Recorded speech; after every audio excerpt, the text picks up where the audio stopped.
የቴህራን ሰማይ በጭስና በአቧራ ተሸፍኗል። የከተማዋ አውራ ጎዳናዎች በሳይረን ድምፅ፣ በህዝብ ጩኸትና አልፎ አልፎ በሚሰማ የጥይት ድምፅ ተሞልተዋል። የፋርስ ምድር ታሪክ አይቶት በማያውቅ የፖለቲካና የማህበራዊ ቀውስ ውስጥ ገብታለች። ከአልቦርዝ ተራሮች ግርጌ አንስቶ እስከ ደቡባዊ የፋርስ ባህረ ሰላጤ ድረስ፣ ከምስራቃዊ የባልቺስታን ጠረፍ እስከ ምዕራባዊው የኩርዲስታን ተራሮች ድረስ የኢራን እስላማዊ ሪፐብሊክ መሰረቱ እየተናጋ ነው። የህዝብ ቁጣ እንደ እሳተ ገሞራ ፈንድቷል። በየቀኑ የሚወጡት ሪፖርቶች የሚያሳዩት ቁጥር ልብን የሚሰብር ነው። 538። ይህ ዝም ብሎ ቁጥር አይደለም። ይህ በቴህራን፣ በሺራዝ፣ በኢስፋሃን፣ በማሻድና በሌሎችም ታላላቅ ከተሞች የፈሰሰውን የዜጎች ደም መጠን የሚያመላክት እያንዳንዱ ቁጥር አንድን የሰው ህይወት፣ አንድን የተስፋ ህልምና አንድን የቤተሰብ ልጅ የሚወክል አስደንጋጭ እውነታ ነው። መንግስት የወሰደው የኃይል እርምጃ መንግስታዊ ሽብር እስኪባል ድረስ የደረሰ ሲሆን ከፍተኛው መሪ አያቶላህ አሊ ኻሜኒ የሰጡት ምላሽ ደግሞ በገዛ ህዝባቸው ላይ የጦርነት አዋጅ እንደማውጣት ተቆጥሯል። በኢራን ፖለቲካ ውስጥ የበላይ ጠባቂ የሚባለው ቦታ ከህግና ከፖለቲካ በላይ የሆነ እንደ መለኮታዊ ተወካይ የሚታይ ስልጣን ነው። ነገር ግን አሁን አያቶላህ አሊ ኻሜኒ በቴሌቪዥን መስኮት ብቅ ብለው ያደረጉት ንግግር ይህ ስልጣን ምን ያህል እንደተሸረሸረና ስርዓቱ ምን ያህል በፍርሃት እንደተዋጠ ያሳየ ነበር። ኻሜኒ የህዝቡን የለውጥ ጥያቄ ለማዳመጥ ከመሞከር ይልቅ የተለመደውን የሴራ ፖለቲካ ትርክት መርጠዋል። በተንቀጠቀጠ ግን ደግሞ ቁጣ በተሞላበት ድምፅ አደባባይ የወጡትን በሺዎች የሚቆጠሩ ኢራናውያን የውጭ ጠላት ተላላኪዎች፣ የአገር ክደት ፈጻሚዎችና የሰይጣን መንገድ ተከታዮች ሲሉ ፈርጀዋቸዋል። በተለይም የአሜሪካው ፕሬዝዳንት ዶናልድ ትራምፕ ለተቃውሞ የሰጡትን የድጋፍ መግለጫ እንደ ማረጋገጫ በመውሰድ ኻሜኒ የተቃውሞውን መንስኤ ከህዝብ የዳቦና የነጻነት ጥያቄ ነጥለው ከውጭ ጠላት ሴራ ጋር ለማያያዝ ከፍተኛ ጥረት አድርገዋል። እንደዚህ መንገዶቻችንን የሚያቃጥሉ፣ የህዝብን ንብረት የሚያወድሙ፣ መስጊዶችንና ባንኮችን የሚያቃጥሉ ወንበዴዎች የኢራን ልጆች አይደሉም። እነሱ ዶናልድ ትራምፕን ለማስደሰት የሚሰሩ፣ ከዋሽንግተን የሚመጣን ዶላር ለመቀበል አገራቸውን የሚሸጡ አሻንጉሌቶች ናቸው ሲሉ ኻሜኒ በቁጣ ተናግረዋል። የንግግራቸው መንግስት ለህዝቡ ጥያቄ ፖለቲካዊ መፍትሄ መስጠት ምንም አይነት ፍላጎት እንደሌለውና የኃይል እርምጃን እንደ ብቸኛና የመጨረሻ አማራጭ መምረጡን ያረጋገጠ የታሪክ ምዕራፍ ነው። የኻሜኒ ንግግር ጠለቅ ብለን ስንመለከተው በውስጥ የያዘው መልእክት ለተራው ህዝብ ብቻ ሳይሆን ለጸጥታ ኃይሎችም የተላለፈ ግልጽ ትዕዛዝ ነበር። የተቃውሞ መሪዎች የአሜሪካና የእስራኤልን ጥቅም ለማስጠበቅ የሚንቀሳቀሱ የጦርነት ወኪሎች፣ ኤጀንት ኦፍ ዋር መሆናቸውን በመግለጽ የጸጥታ ኃይሎች ማለትም ፖሊስ፣ የአብዮታዊ ዘብ ጠባቂና የባሲጅ ሚሊሻዎች ያለምንም ምሕረት እርምጃ እንዲወስዱ አረንጓዴ መብራት አሳይተዋል። የአሜሪካን ጭብጨባ የሚፈልጉ የሰይጣንን መንገድ እየመረጡ ናቸው። ኢራን በውስጥ ባንዳዎች አትንበረከክም። አብዮቱ የተገነባው በሰማዕታት ደም ነው። ይህን ደም አሳልፈን አንሰጥም ያሉት ኻሜኒ ጉዳዩን ከሉዓላዊነትና ከሃይማኖት ክብር ጋር በማያያዝ የስርዓቱን ታማኝ ታጣቂዎች ስሜት ለመቀስቀስና የጭካኔ እርምጃቸውን ህጋዊ ለማድረግ ሞክረዋል። ሆኖም ይህ ንግግር በህዝቡ ዘንድ የፈጠረው ስሜት ፍርሃት ሳይሆን ይበልጥ የከረረ ጥላቻና የመረረ ቁጣ ሆኗል። የሟቾች ቁጥር በየሰዓቱ መጨመርና የመሪው ዛቻ ህዝቡን ከዚህ በኋላ የምናጣው ነገር የለም፣ ወደ ኋላ መመለስ ማለት ሞት ማለት ነው ወደሚል የጋራ ድምዳሜ አድርሶታል። ይህም ተቃውሞውን ከተራ የጎዳና ላይ ረብሻ ወደ የመጨረሻው ፍልሚያና ወደ አብዮት ቀይሮታል። በሌላ በኩል የኢራን የመንግስት መገናኛ ብዙሃንና ስርዓቱን በጭፍን የሚደግፉ ጋዜጠኞችና የፖለቲካ ተንታኞች የተቀናጀና ከፍተኛ ወጪ የሚፈስበት የፕሮፓጋንዳ ዘመቻ ከፍተዋል። የአገዛዙ ልሳን የሆኑ ቴሌቪዥን ጣቢያዎች፣ ጋዜጦችና የሬዲዮ ፕሮግራሞች እየተካሄደ ያለውን ደም አፋሳሽ ግጭት የሲአይኤና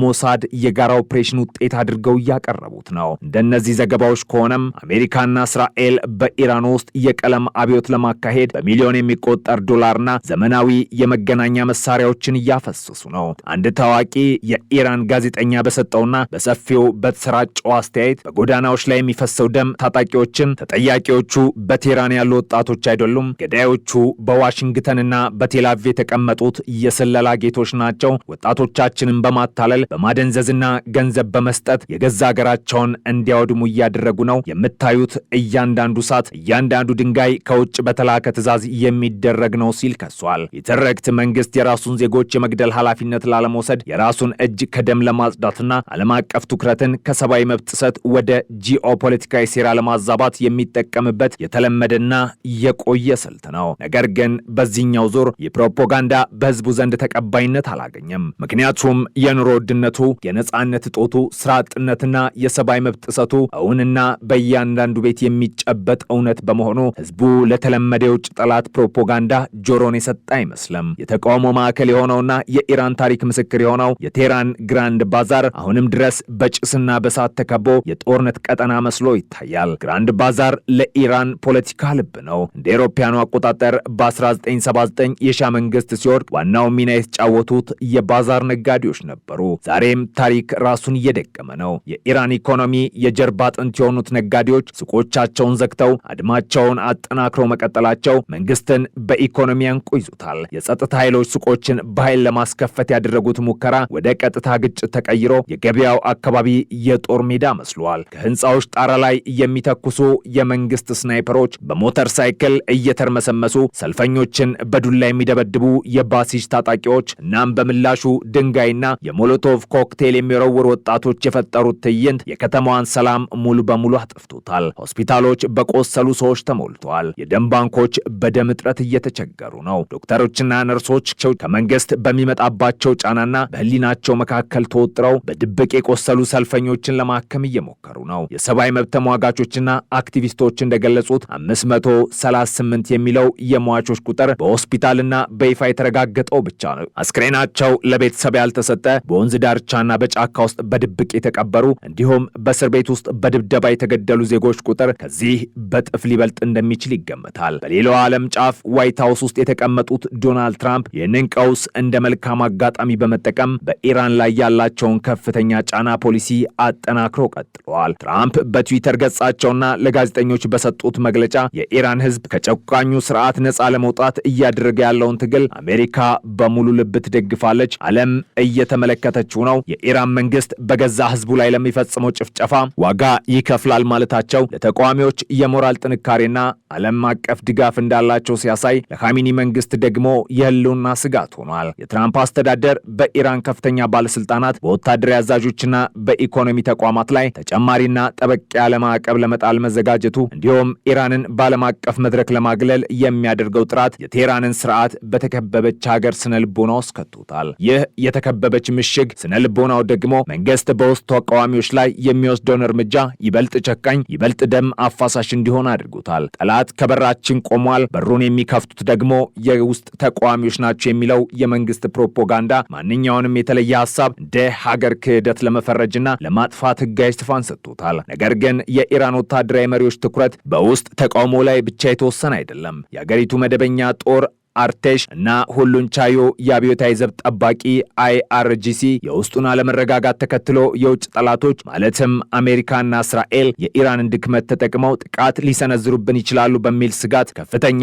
ወታደራዊ ዝግጁነት ላይ ይገኛሉ። ይባስ ብለውም ኢራን የቅድመ መከላከል ጥቃት ለመሰንዘር መዘጋጀቷን የሚጠቁሙ መረጃዎች መውጣታቸው ቀጠናውን በባሩድ አጥኖታል። ይህ ስልት በኢራን የመከላከያ ዶክትሪን ውስጥ ትልቅ ለውጥ ነው። እስካሁን ኢራን ከተመታን እንመታለን በሚል ስልት መራ የነበረ ሲሆን አሁን ግን ጠላት ለመምታት ሲያስብ ቀድመን እናጠፋዋለን ወደሚል አደገኛ ቁማር ተሸጋግራለች። ይህ ምናልባትም የውስጡን ህዝባዊ ቁጣ ለማብረድና ህዝቡን ከውጭ ወራሪ ለመከላከል በሚል ሰበብ በአንድ ጠላት ላይ ለማሰለፍ ታስቦ በውጭ ኃይሎች ላይ የተወሰነ ወታደራዊ ትንኮሳ ልትፈጽም ትችላለች የሚለው ስጋት እውን እየሆነ ነው። በምድር ስር የተደበቁት የሚሳኤል ማስወንጨፊያዎች ተዘጋጅተዋል። ድሮኖች በተጠንቀቅ ቆመዋል። የባህር ኃይሉ ፈጣን ጀልባዎች በሆርሙዝ ባህረ ሰላጤና በፋርስ ባህረ ሰላጤ ላይ እንቅስቃሴያቸውን አጠናክረዋል። የአሜሪካ የጦር መርከቦችና በኳታር በባህሬንና በተባበሩት አረብ ኤሚሬትስ የሚገኙት የአሜሪካ ጦር ሰፈሮች በተጠንቀቅ ላይ ናቸው። የሟቾች ቁጥር በከፍተኛ ሁኔታ መጨመሩ ዓለም አቀፉን ማህበረሰብ አስደንግጧል፣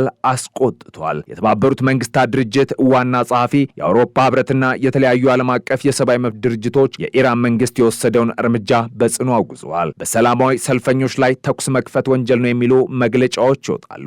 ይሁን እንጂ ቴህራን ለእነዚሁ ግዘቶች ጆሮ ዳባ ልበስ ብላለች። የኻሜኒ አስተዳደር አሁን የሚሰማው የራሱን የህልውና ደወል ብቻ ነው። እያንዳንዱ የተገደለ ሰልፈኛ ለተቃውሞ መብረድ ሳይሆን አዲስ ነዳጅ እየሆነ ነው። በኢራን ባህል መሰረት ለሟች የሚደረገው የ40 ቀን መታሰቢያ ወደ አዲስና ይበልጥ ኃይለኛ የተቃውሞ ሰልፍነት እየተቀየረ ነው። የብጥብጡን አዙሪት ማቆም የሌለው አድርጎታል። በተለይ ዩኒቨርሲቲዎችና በትምህርት ቤቶች አካባቢ የተቀጣጠለው አመፅ ወጣቱ ትውልድ ከስርዓቱ ጋር ያለውን ግንኙነት ሙሉ በሙሉ በሙሉ ማቋረጡንና ድልድዩን መስበሩን ያሳያል።